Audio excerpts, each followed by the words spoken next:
el príncipe de los predicadores, Charles Spurgeon. Narrado por Samuel Andrés Chaparro Sandoval.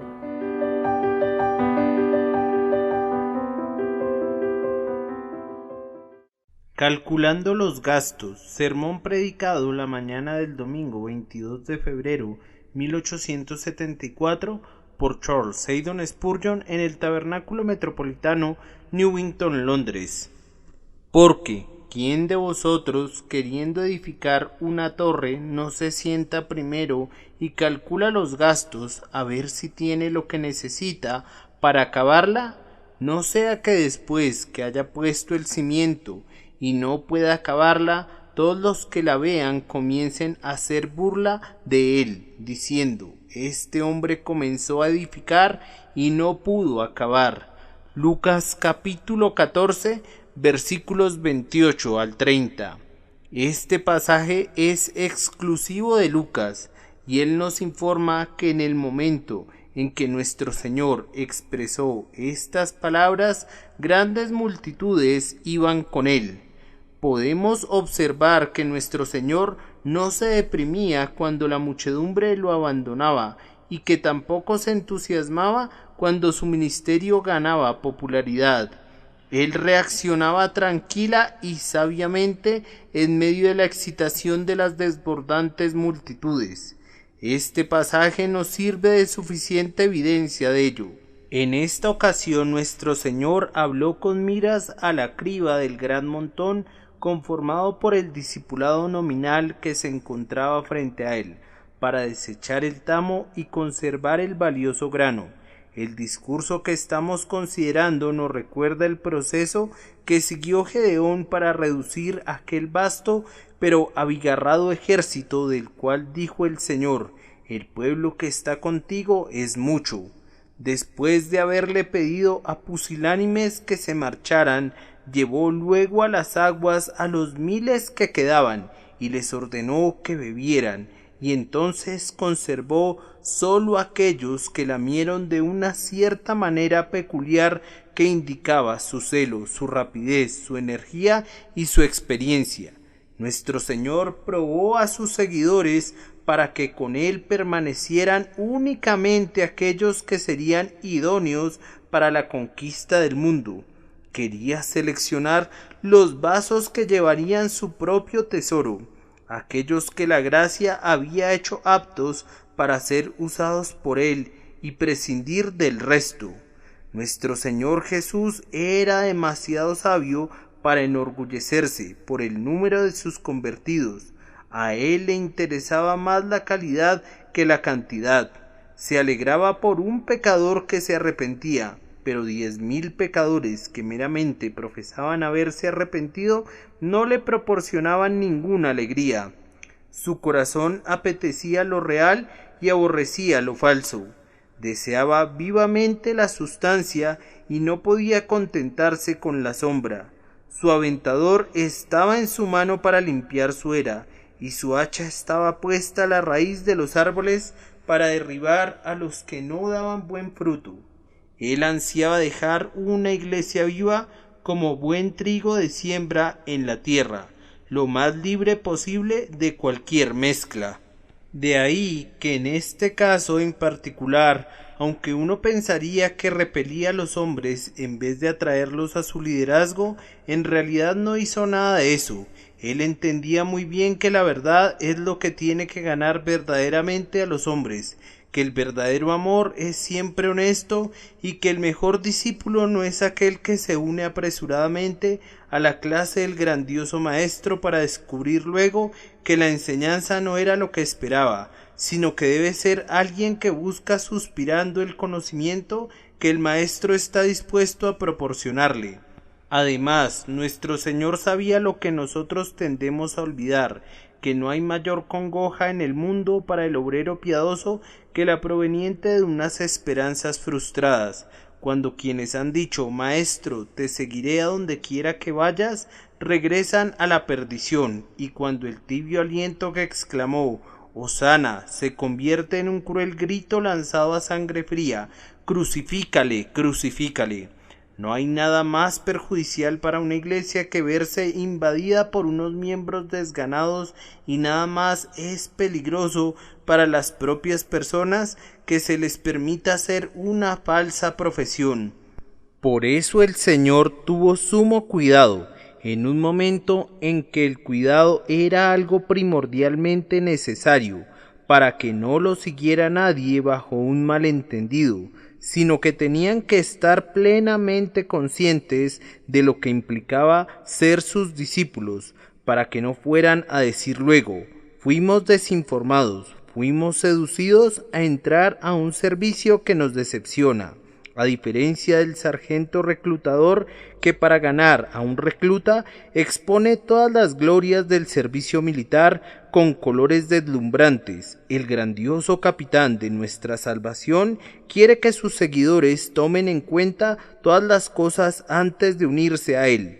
Esta mañana nuestro texto puede ser tan apropiado y su advertencia puede ser tan necesaria y tan saludable como cuando el maestro la expresó por primera vez, pues grandes multitudes están siguiendo a Cristo precisamente ahora. Ha llegado un avivamiento que ha conmocionado a un buen núcleo de personas. Entre los aspirantes a discípulos, bendito sea Dios. Hay muchos a quienes el propio Señor ha llamado, y por cada uno de ellos damos gracias de todo corazón, pero junto con ellos necesariamente y por supuesto, pues, ¿cuándo ha sido diferente? Hay otros que no son llamados por Dios en absoluto, sino que son movidos por el impulso natural de imitar a otros, y son sacudidos por sentimientos que no por intensos en el momento dejan de ser fugaces. Por tanto, en nombre de Cristo nos corresponde dirigirnos a ustedes tal como Él lo hizo, y advertirle en sus propias palabras: si alguno viene a mí y no aborrece a su padre y madre y mujer, e hijos y hermanos y hermanas, y aun también su propia vida, no puede ser mi discípulo. Y el que no lleva su cruz y viene en pos de mí, no puede ser mi discípulo. Porque ¿quién de vosotros, queriendo edificar una torre, no se sienta primero y calcula los gastos a ver si tiene lo que necesita para acabarla? No sea que después que haya puesto el cimiento y no pueda acabarla, todos los que la vean comiencen a hacer burla de él, diciendo: este hombre comenzó a edificar y no pudo acabar.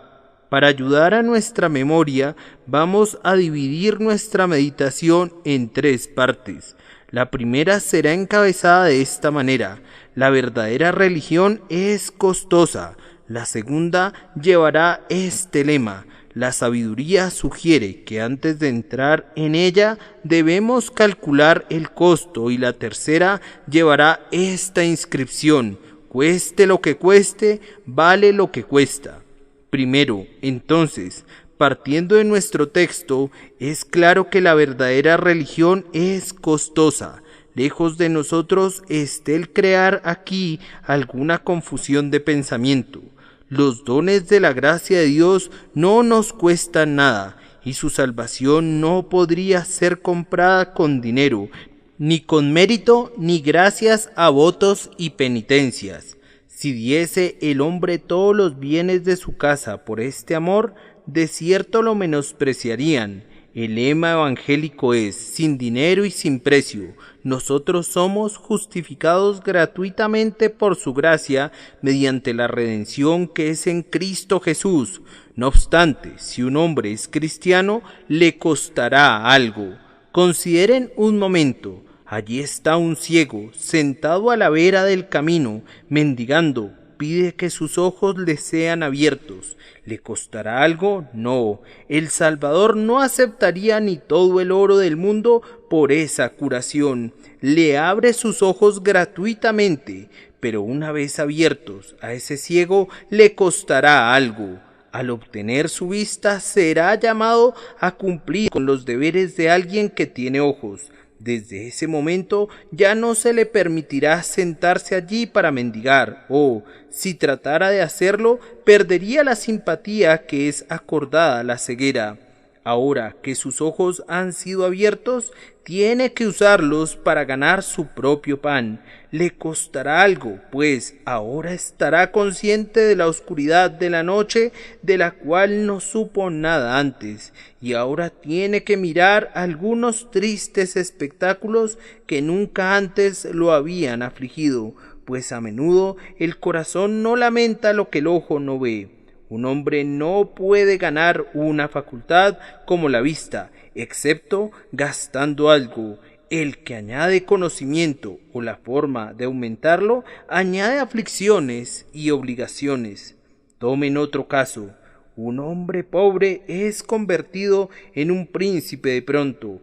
Eso le costará tener que renunciar a sus hábitos anteriores y lo llenará de nuevos deberes y cuidados. Un hombre es puesto en el camino al cielo como un peregrino.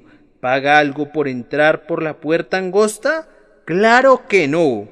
La gracia inmerecida lo admite a la sagrada senda, pero haber sido puesto en el camino al cielo le costará algo a ese hombre. Necesitará sinceridad para tocar a la puerta angosta, y tendrá que sudar para subir al monte de la dificultad. Le costará lágrimas encontrar de nuevo su pergamino después de haberlo perdido en el árbol de la tranquilidad. Tendrá que poner sumo cuidado al bajar al valle de la humillación. Le costará resistir la sangre cuando entre en un conflicto cuerpo a cuerpo contra Apolión. Le costará muchos temores cuando tenga que atravesar el valle de la sombra de muerte. Le podría costar su vida cuando llegue a la feria de las vanidades, si, como fiel, fuera llamado a dar testimonio en la hoguera. La verdadera religión es un don de Dios y no hay nada que podamos hacer para comprarla, pero al mismo tiempo que la recibimos se producen ciertas consecuencias y tenemos que considerar si seremos capaces de hacerles frente. Pueden estar seguros de que el costo tiene que ser alto, pues nuestro Señor lo compara con la edificación de una torre. La palabra utilizada aquí como torre ha sido empleada a menudo para significar una casa guarnecida con torreones, una villa o una mansión campestre. ¿Quién de vosotros, le pregunta a la gente, queriendo edificar una mansión para residir con toda tranquilidad, no se sienta primero y calcula los gastos? El edificio habrá de ser costoso. Doddridge se equivoca al suponer que se tiene la intención de describir aquí una construcción temporal. Es claro que costaría una suma considerable por lo dicho por el Salvador respecto a que un hombre sabio se sienta primero y calcula los gastos. No se pone de pie simplemente y pasa su mano por su frente diciendo: esta torre me costará tantos cientos de libras esterlinas, sino que ha de ser una construcción elaborada, casi un edificio palaciego, y, por tanto, se sienta, como un comerciante en su escritorio, y considera concienzudamente el proyecto. Consulta al arquitecto y al ingeniero constructor, y calcula cuál será el costo de las paredes exteriores, cuál será el costo del techo, cuál será el costo de los arreglos interiores y otros componentes similares. Y no hace un cálculo impreciso, sino que calcula el gasto de igual manera que los hombres cuentan su oro. Evidentemente es un asunto de consideración para él, y lo mismo es la verdadera religión. No es una nimiedad, sino que es un asunto de suma importancia. Aquel que piensa que una especulación descuidada, atolondrada y carente de un plan definido bastará para sus intereses eternos, es lo contrario de un sabio. La verdadera piedad es la edificación de un carácter que resistirá el día del juicio. Comienza por cavar profundamente los cimientos en fe, amor y un corazón renovado. Se continúa la obra poniendo paciente y cuidadosamente, y a menudo dolorosamente, piedra sobre piedra, los materiales del imponente edificio, añadiendo diligentemente a vuestra fe virtud, a la virtud conocimiento, al conocimiento dominio propio, al dominio propio paciencia, a la paciencia piedad, a la piedad afecto fraternal y al afecto fraternal amor. La obra de nuestra vida consiste en edificarnos sobre nuestra santísima fe. ¿No ven que el carácter cristiano es asemejado a un glorioso palacio?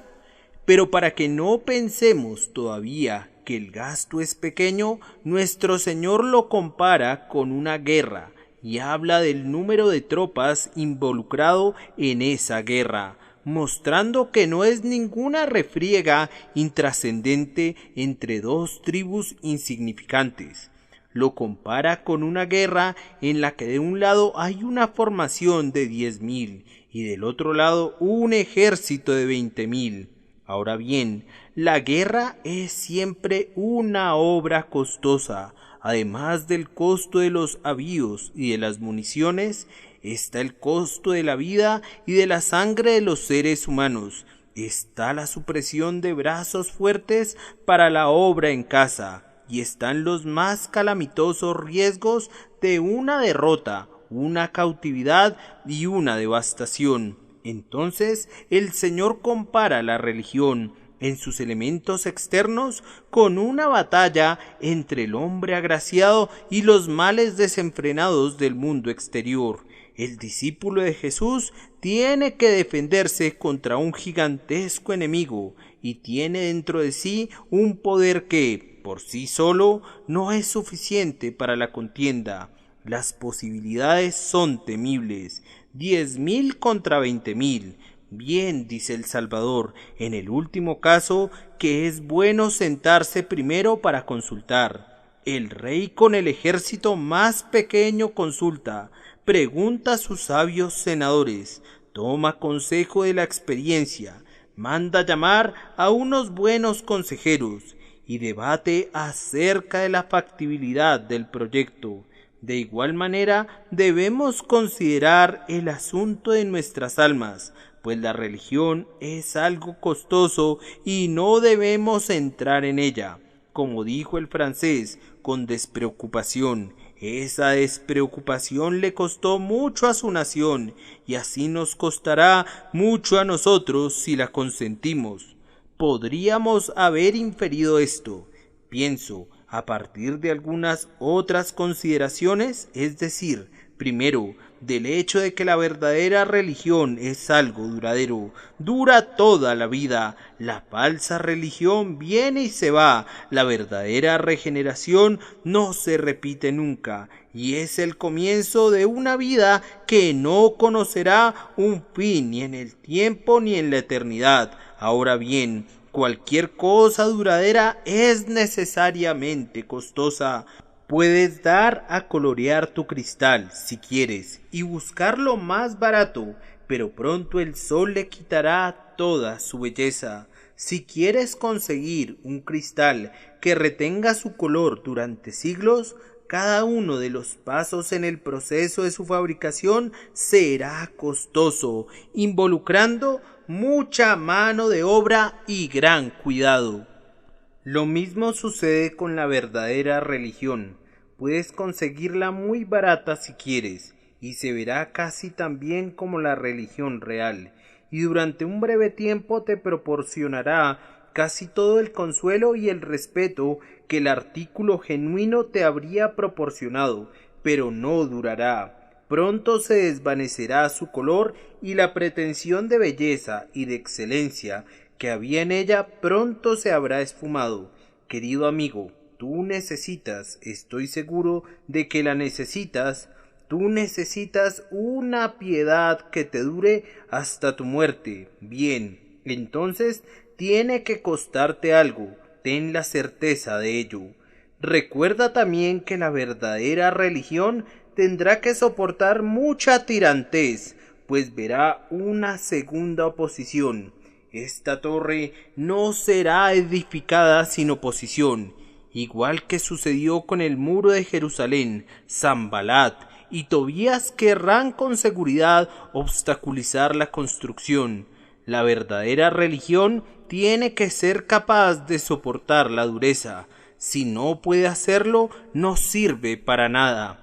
La vieja espada de Toledo le costó mucho al guerrero de inicio, pero una vez que la hubo conseguido, él sabía que penetraría hasta las coyunturas y los tuétanos en el día de la batalla, y no tenía miedo de lanzarse a lo más recio de la refriega, ya que confiaba en su temple sin rival y en su agudo filo. ¿No habría podido encontrar una espada más barata?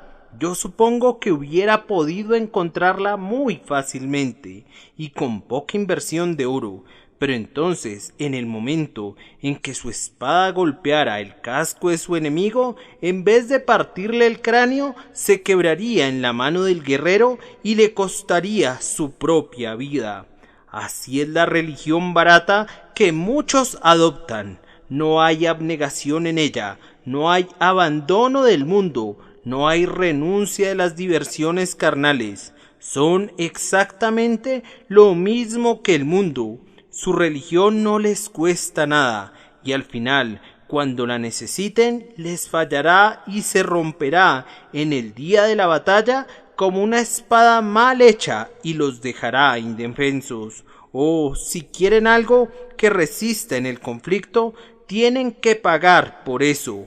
Jesucristo sabía que las personas a quienes les hablaba no serían capaces de soportar las pruebas que les esperaban a sus discípulos. No sabían que él sería crucificado, pues justo entonces era popular y esperaban que fuera el rey de Israel. Pero el Salvador sabía que vendrían días oscuros en los que el rey de los judíos sería colgado en el patíbulo, y sus discípulos, incluso los verdaderos, lo abandonarían momentáneamente y huirían, y, por tanto, en efecto les dijo: han de estar preparados para llevar la cruz, han de estar preparados para seguirme en medio de la burla, de la vergüenza y del reproche. Y si no están listos para eso, su discipulado es un error. En su caso, ese tipo de discipulado no pasó la prueba. Esas personas se escondieron cuando llegó el tiempo de la tribulación. Y recuerden, queridos amigos, y quiero enfatizar este punto, que necesitamos una religión que soporte la inspección del grandioso juez en el último día. Hay cosas en el mundo que pueden aguantar por un tiempo, pero si se miran de cerca y especialmente si son colocadas bajo el microscopio, se verá que tienen muchos defectos. Ahora bien, ningún examen microscópico puede ser comparado ni por un instante con la mirada de Jehová. Él nos leerá exhaustivamente. Oh, las hermosas profesiones serán fulminadas con la mirada en el día cuando su ojo de fuego las contemple. Nunca se secan las hierbas ni la mitad de rápido bajo el simún como se marchitarán las hermosas llanuras del pretendido cristianismo bajo la mirada divina en el último tremendo día. Mirará a los que los hombres llaman cristianismo, que casi se dispara si es que no disipa por completo, pues cuando venga el Hijo del Hombre, ¿hallará fe en la tierra? ¿No será entonces evidentemente cierto que muchos son llamados y pocos escogidos? Esforzaos a entrar por la puerta angosta, es todavía la voz de Cristo para todos nosotros, porque os digo que muchos procurarán entrar y no podrán. Si nuestra religión ha de ser pesada en la balanza, y puede ser tal vez hallada falta, es bueno que nos cuidemos de eso, y que sepamos que tiene que ser sincera, genuina y costosa, si ha de pasar esa ordalía. Entonces, ¿cuál es el gasto? ¿Cuál es el costo de edificar esta torre o de pelear esta guerra? La respuesta es dada por nuestro Salvador, no por mí. yo no me hubiera atrevido a inventar unas pruebas como las que él ha ordenado. A mí me corresponde ser el eco de su voz y nada más. ¿Qué dice él? Pues bien, primero, que si quieres ser suyo y quieres tener su salvación, tienes que amarlo más que a cualquier otra persona en este mundo. ¿No es ese el significado de esta expresión? Si alguno viene a mí y no aborrece a su padre y madre, nombres amados, padre y madre, ¿acaso vive algún hombre con un alma tan muerta que pueda pronunciar cualquiera de estas palabras sin emoción y especialmente la última, madre? Varones y hermanos, este es un nombre amado y tierno para nosotros. Toca una cuerda que emociona nuestro ser. Con todo, mucho más poderoso es el nombre del Salvador, el nombre de Jesús. Menos amados han de ser padre y madre que Jesucristo. El Señor exige precedencia también sobre la muy amada esposa. Aquí toca otro conjunto de cuerdas del corazón. Esa palabra esposa es amada. Se trata de la compañera de nuestro ser, el consuelo de nuestra aflicción y el deleite de nuestros ojos. Esposa. Con todo, esposa, tú no debes tomar el lugar principal.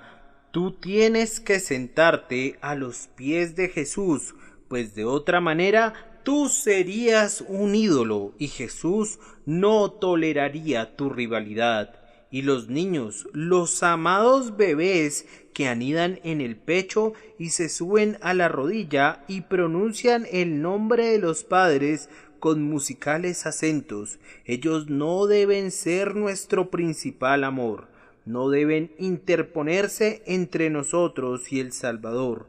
Y no debemos contristar a nuestro Señor por causa suya, ni por darles placer o promover su ventaja mundana. Muchos hijos son señores de su padre, muchas hijas han sido amadas de su mamá, pero si es para mal, esto ha de llegar de inmediato a su fin. Si nos tientan al mal, deben ser tratados como si los odiáramos. Sí, el mal en ellos debe ser odiado por causa de Cristo. Si son discípulos de Cristo, su Señor tiene que ser primero, y luego seguirán madre, padre, esposa, hijos, hermanos y hermanas, en su debido rango y en su orden. Me temo que muchos profesantes no están preparados para esto.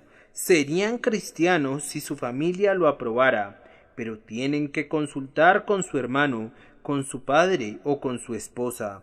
Ellos se opondrían a los placeres mundanos si otros lo hicieran, pero no pueden tolerar figurar como excéntricos ni oponerse a los puntos de vista de sus parientes. Dicen, mi padre lo desea y no me atrevo a decirle que está mal. Mi madre dice que no debemos ser tan mojigatos y por tanto, aunque mi conciencia me dice que está mal, con todo yo lo haré. O por otra parte dicen, mis hijas están creciendo y tienen que divertirse, y mis hijos tienen que disfrutar de sus placeres, y, por tanto, tenemos que ser tolerantes con el pecado. Ah, hermanos míos, si son verdaderamente discípulos de Cristo, no debe ser así.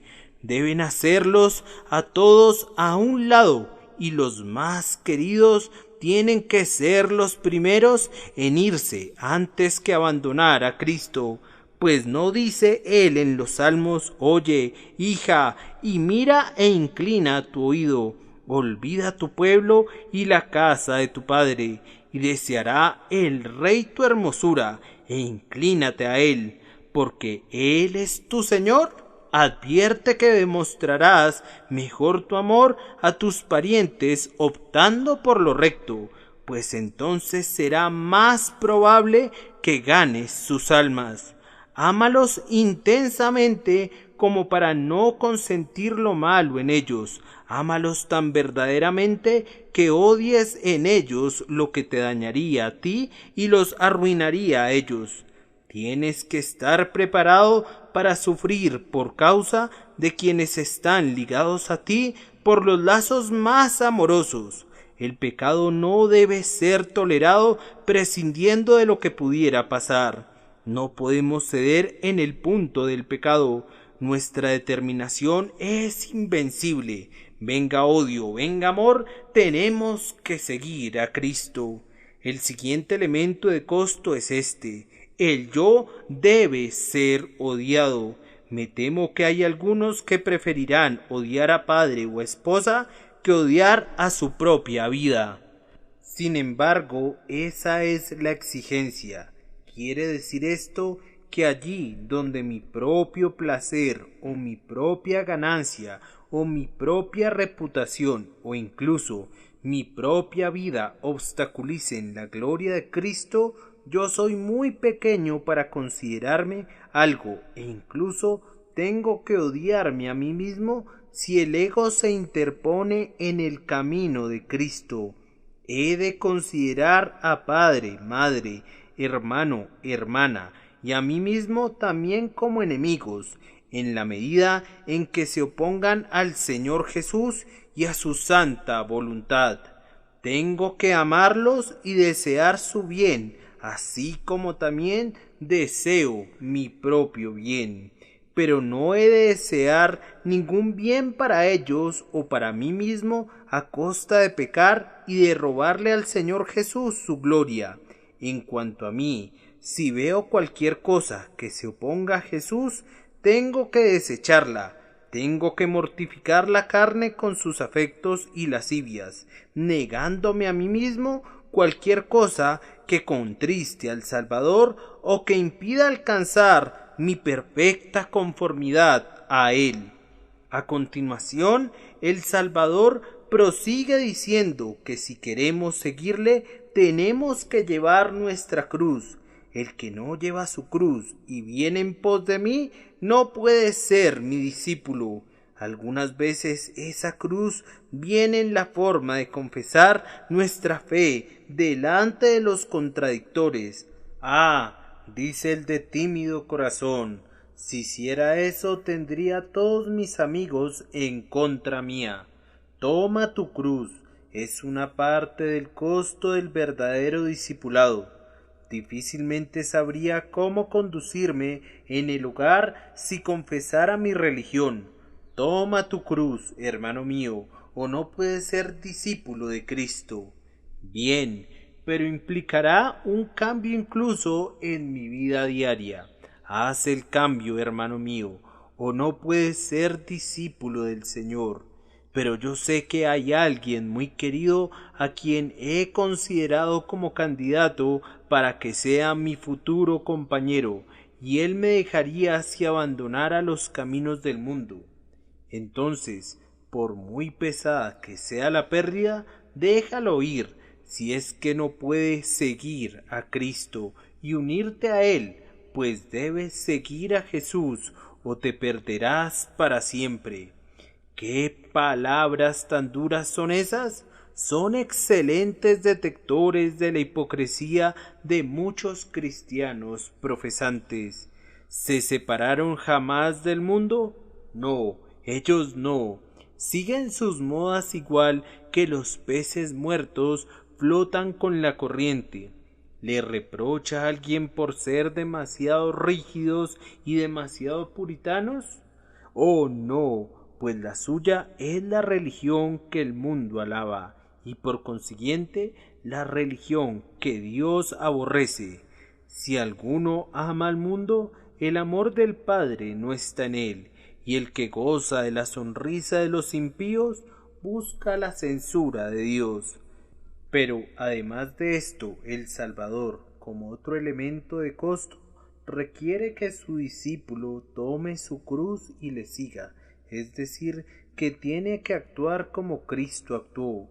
Si no estamos preparados a convertir a Cristo en nuestro ejemplo, si Si no es nuestra sublime ambición vivir como Él vivió y entregarnos a actuar como Él actuó, no podemos ser sus discípulos. Por último, tenemos que hacer a Jesús una entrega sin reservas de todo. Escuchen estas palabras. Cualquiera de vosotros que no renuncia a todo lo que posee, no puede ser mi discípulo. Podría llegarse incluso al punto de que pudiera surgir la persecución y tendrías que renunciar efectivamente a todo. Tienes que estar preparado para ese evento. Tal vez no tengas que renunciar a nada, pero la entrega tiene que ser tan real en tu corazón como si hubiera sido llevada a cabo en acto y de hecho. Nadie se ha entregado a Cristo verdaderamente a menos que haya dicho también: Señor mío, yo te doy en este día mi cuerpo, mi alma, mis poderes, mis talentos, mis bienes, mi casa, mis hijos y todo lo que tengo. A partir de ahora voy a ser responsable de ellos según tu voluntad, como un mayordomo bajo tus órdenes. Ellos son tuyos. En cuanto a mí, no tengo nada, pues todo te lo he entregado. Ustedes no pueden ser discípulos de Cristo a ningún costo menor que este. Si posees un cuarto de penique, que sea tuyo y no de tu Señor. Cristo no es tu Señor. Todo tiene que ser suyo, cada iota y cada tilde, y tu vida también, o no puede ser suyo. Estas son palabras escrutadoras, pero quisiera recordarte una vez más que no son mías en absoluto. Si al exponerlas he errado, me aflige que así sea, pero estoy persuadido de que no he errado del lado de una gran severidad. Confieso que pude haber hablado demasiado benignamente. Las palabras del texto ponen el hacha a la raíz y son demoledoras en sumo grado. Oh, calculen entonces el costo.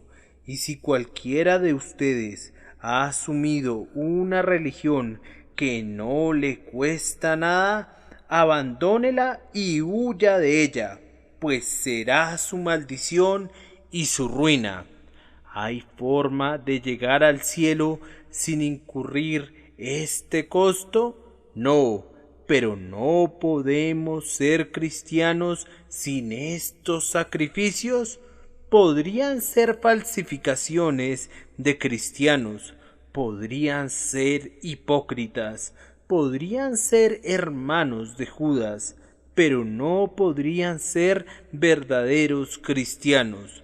Este costo es inevitable y no puede ser reducido ni una pizca. Que Dios les conceda que puedan ser capacitados a someterse a Él. El segundo encabezado es este: la sabiduría sugiere que debemos calcular el gasto. ¿Tú piensas que te gustaría ser cristiano? Querido amigo, dame tu mano.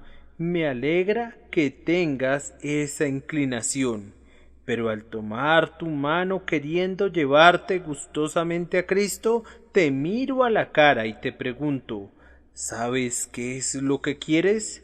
¿Estás seguro de lo que deseas? Hay hombres que cuando yacen sobre sus lechos de enfermedad claman pidiendo ayuda, pero cuando se recuperen y tienen que salir y que combatir con el mundo, puede llegar un momento cuando digan: quisiera que se me concediera estar de nuevo sobre el lecho de enfermo. No me gustaría que llegara el momento cuando algunos de ustedes dijeran: me uní a la iglesia, pero fue un error. No sopesé el asunto correctamente. Estoy adentro debido a eso, pero lamento estar adentro, pues no debería estar donde estoy. Si eres honesto, deberías renunciar a tu profesión, si tal es el caso. Si no tienes gracia, espero que tengas suficiente honestidad común para no adherirte a una falsedad práctica. Me afligiría en verdad si eso sucediera, y por eso te ruego que calcules el gasto esta mañana, pues advierte que si no calculas el costo, no serás capaz de llevar a cabo tus resoluciones.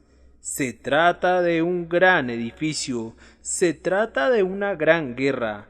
Ningún error puede ser mayor que la idea de que para ser salvados solo se necesita una medida de emoción durante unos cuantos días y la carencia ejercida en una hora decisiva. Si yo predicara tales doctrinas, estaría engañando a sus almas. La fe y el arrepentimiento no son la obra de una semana o de dos, antes bien son la obra de toda una vida.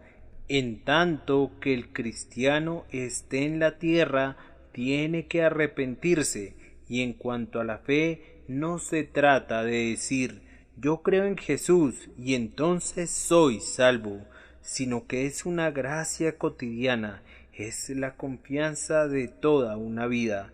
El cristiano permanece creyendo y arrepintiéndose mientras no comience a triunfar en la eterna gloria. Además, la fe produce continuamente resultados santificantes en la vida del creyente, o de otra manera no está poseído por la fe de vida. El que cree en Jesucristo es salvo, pero si hubiese tal cosa como una fe temporal, habría algo así como una salvación temporal. El que se arrepiente verdaderamente del pecado es un hombre renovado, pero si el arrepentimiento del pecado fuera sólo una cosa transitoria y acabara pronto, la vida que indicaba acabaría también. No debes contentarte con una religión falsa y transitoria. Estás comenzando a edificar una torre de la cual la piedra cimera nunca será puesta sino hasta que seas llevado al cielo, y estás comenzando una guerra que no acabará nunca hasta que intercambies la espada por la rama de palma. Recuerda también que fallar en esta gran empresa implicaría una terrible derrota, pues, ¿qué dice el Señor? Él dice que ser incapaz de acabar te expondría al ridículo. Te ruego que adviertas la forma de este ridículo. Todos los que lo vean comiencen a hacer burla de él, diciendo unos a otros, pues esa es la fuerza de la expresión. Este hombre comenzó a edificar y no pudo acabar. Nuestro Señor no los describe como diciendo al insensato constructor, tú comenzaste a construir y no pudiste acabar, sino como hablando acerca de él como en tercera persona. Este hombre, ahora bien, pudiera ser que los cristianos indiferentes, los hombres religiosos indiferentes, no sean objeto de burla en su propia cara en las calles, pero son el común blanco del ridículo tras sus espaldas. Los falsos profesantes son despreciados universalmente. Los mundanos dicen riéndose, estos son hermosos especímenes de miembros de la Iglesia. El mundo contempla a la Iglesia mundana con absoluto desdén, y por mi parte poco lamento que tal irrisión sea arrojada sobre un objeto que tanto lo merece.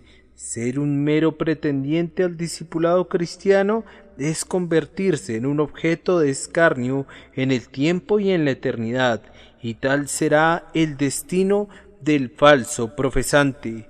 Amigo, si pretendes ser cristiano, resuelve, integra y decididamente que eso será lo correcto, pues entonces, aunque los hombres no anden rondando y te alaben en tu cara, ellos te honrarán, e incluso quienes te odian conocerán tu valor, Pero si solo eres cristiano a medias y no lo eres íntegramente, puede ser que no se presenten ante ti para mostrar su desprecio, pero al pasar junto a ti se mofarán y tendrán más respeto por un mundano descarado que por ti, porque él es lo que dice ser y no pretende ser ninguna otra cosa.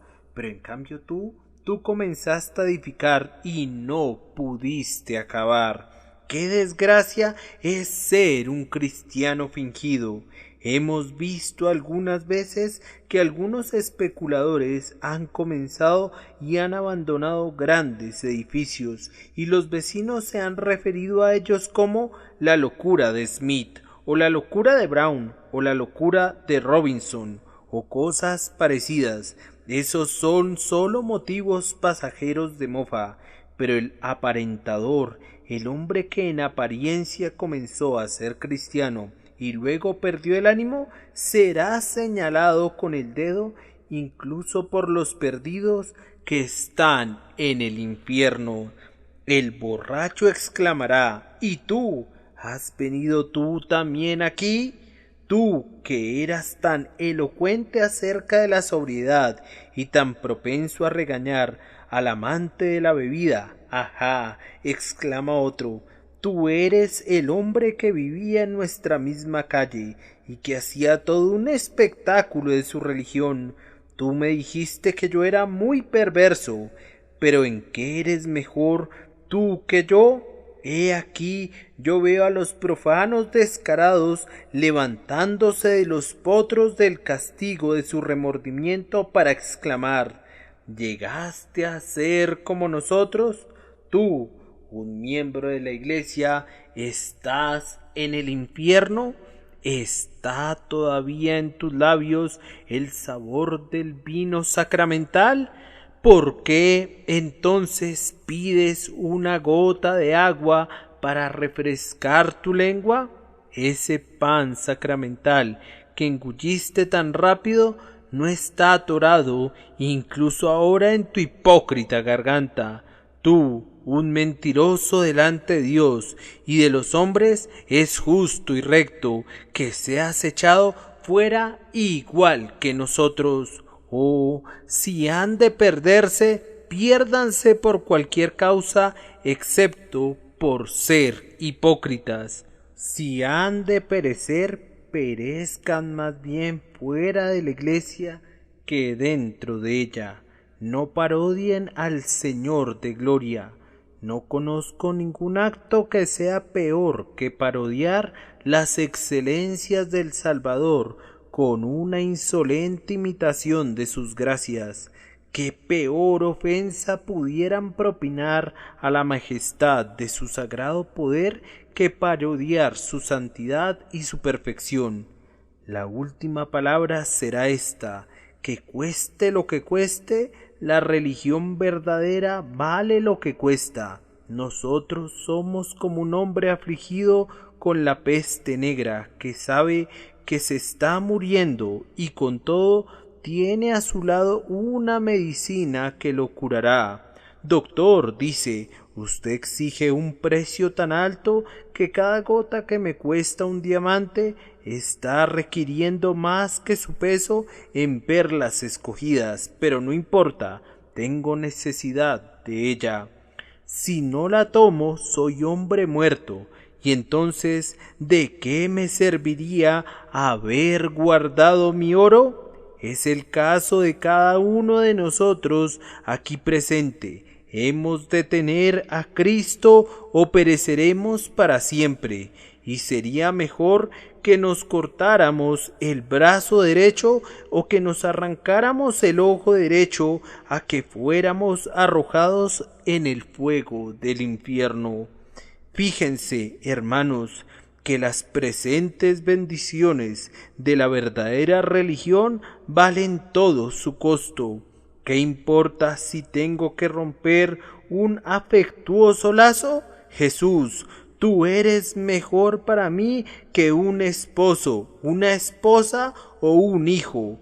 Si es preciso que la que se reclina sobre mi pecho me considere su enemigo, tú estarás en mi corazón, Salvador mío, mejor que una Raquel o que una Rebeca.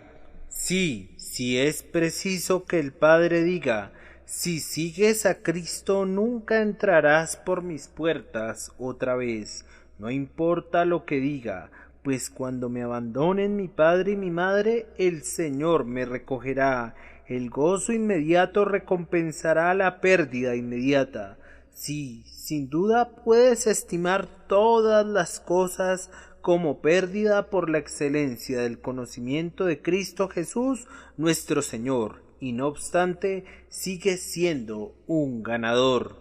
Y además, ¿qué recompensa por todo el costo incurrido se recibe en el consuelo suministrado por la genuina piedad en el artículo de la muerte? Cuando se está al borde de la muerte, no producirá ningún dolor ser capaz de decir entonces, fui echado fuera de mi familia por Jesús.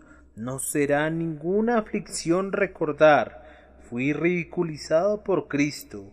No producirá ningún dolor decir, fui considerado demasiado exigente y demasiado puritano. No, hermanos míos, esas no son las cosas que ponen espinas en las almohadas fúnebres. Oh, no, allá veremos cuán dulce fue haber llevado cualquier parte de la cruz de Jesús. Una astilla de su cruz valdrá el rescate de un rey en el día de la muerte. Además, en el juicio, cuando la trompeta suene y los muertos resuciten, no diremos, sufrí demasiado por Cristo, cuando sus elegidos se pongan a su diestra, y nosotros entre ellos no miraremos al pasado lamentando el hecho de que perdimos nuestra casta en la sociedad y nuestra posición entre los refinados por causa de Jesús. No lamentaremos haber asistido a un despreciado convertículo y haber adorado entre los pobres de este mundo por amor a Jesús y por fidelidad a su evangelio. Oh no, yo les garantizo que en aquel día brillará con mayor refulgencia aquel que fue más ensombrecido por causa de su Señor. En medio de los seres resplandecientes será doblemente resplandeciente el grupo de mártires quienes el mundo no fue digno, que fueron considerados como la escoria de todas las cosas, y mientras que cada uno de los discípulos recibirá 100 por uno por todo lo que hubo de renunciar por causa de su Señor, ellos se llevarán la mejor porción. Además, déjenme recordarles, amados, que Cristo no les pide que renuncien a nada que los pueda dañar. Si tienen que odiar a padre y madre, es únicamente en este sentido, que no van a ceder a las peticiones equivocadas, ni van a dejar a Cristo por ellos. Si tienen que renunciar a algún placer, es porque no es un placer apropiado para ustedes. Es azúcar venenosa de plomo, y no una verdadera dulzura. Cristo te dará, por muchos mayores goces. Además, yo recuerdo que nuestro Redentor no le pide a nadie que haga lo que él mismo no ha hecho. Ese pensamiento me cala hasta lo más hondo y deseo que pudiera afectarlos a ustedes también. Señor, ¿dices tú que renunciemos a nuestro Padre? ¿No dejaste tú a tu Padre? ¿Me pides que deje incluso la casa de mi Padre si tiene que ser así por tu causa? ¿No dejaste tú las gloriosas mansiones del cielo?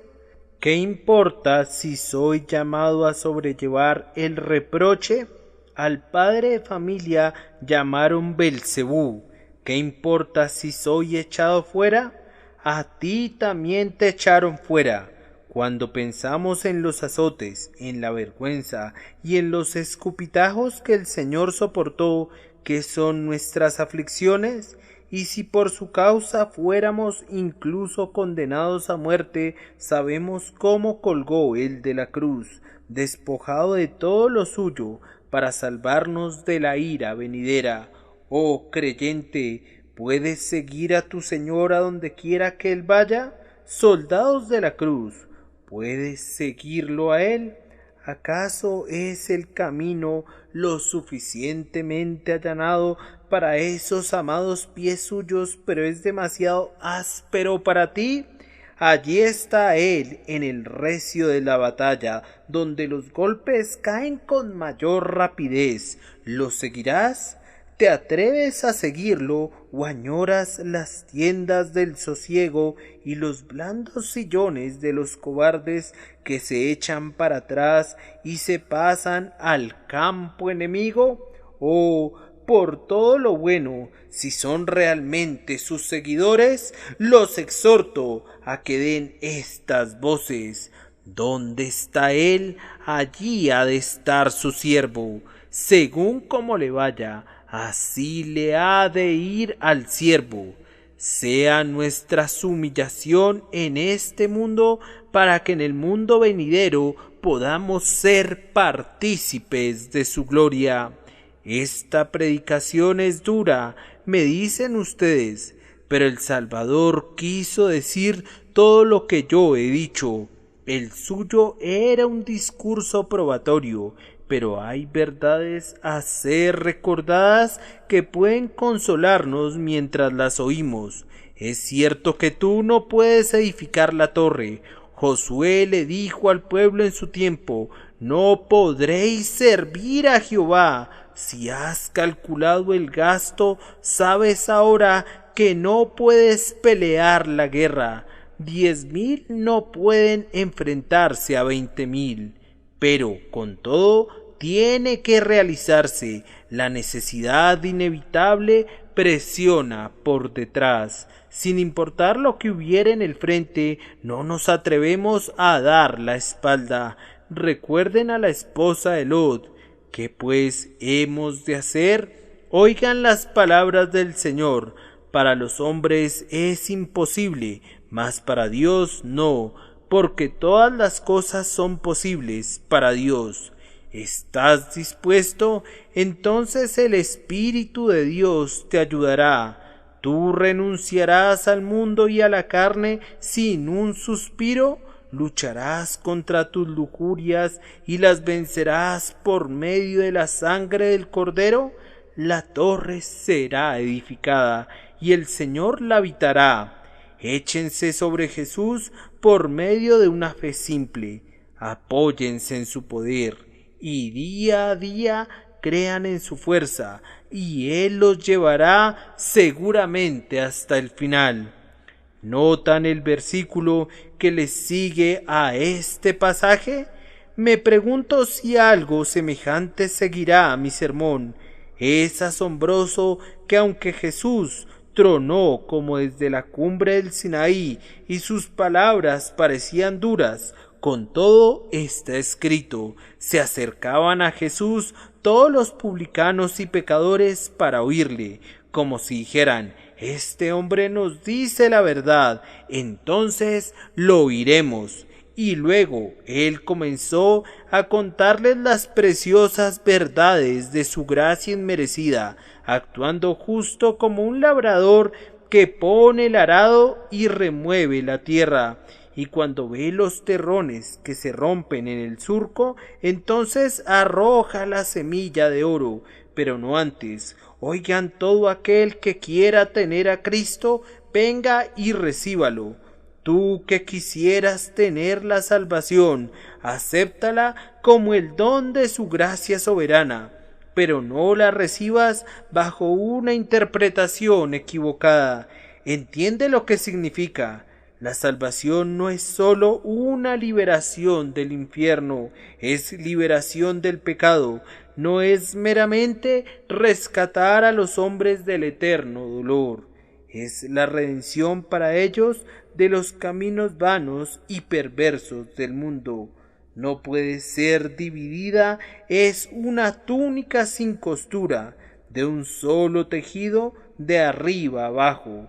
Si quieres tener la justificación, tienes que tener la santificación. Si quieres tener el perdón, tienes que tener santidad.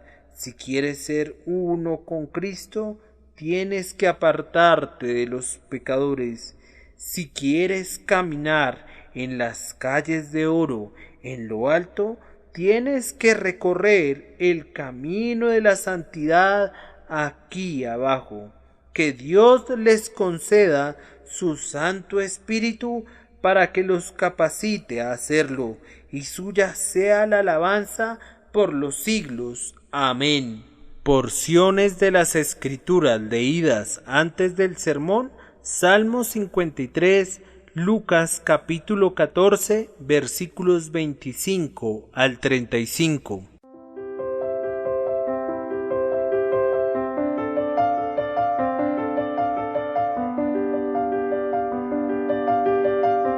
El príncipe de los predicadores, Charles Spurgeon. Narrado por Samuel Andrés Chaparro Sandoval.